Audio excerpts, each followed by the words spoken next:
Bwana, dabi ya Kariakoo imeahirishwa kufanyika. Ni nani alivunja kanuni? Nadhani tatizo linapotokea lazima uangalie chanzo cha tatizo.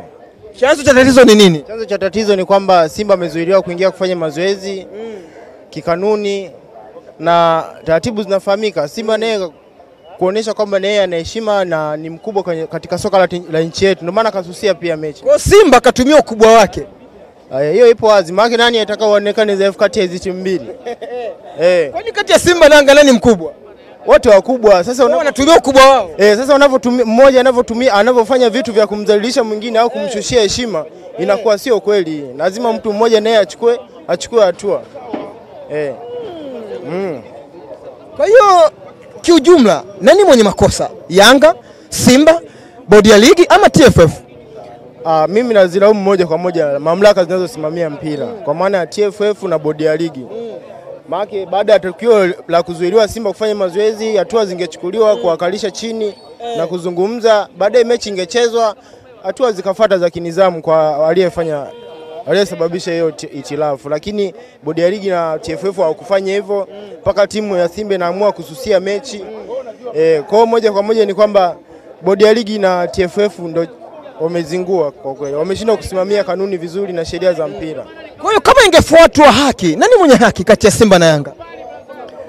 Mwenye haki katika kipi? Maana kila mmoja mwenye haki katika ule mchezo ni nani ambaye alifuata utaratibu ni mwenye haki? Simba ama Simba amefuata utaratibu. Sasa Yanga hakufuata utaratibu kwa sababu Yanga kufuata utaratibu. Hakufuata utaratibu wakati anapeleka timu uwanjani. Bodi ya ligi washatoa tangazo kwamba mchezo hamna. Ina maana pia naye kazalau mamlaka za soka. I say hii bado ngumu sana. Inahitaji kupata mawazo sometime pia kwa wazee. Mzee wangu, shikamoo. Uko vizuri? Niko vizuri.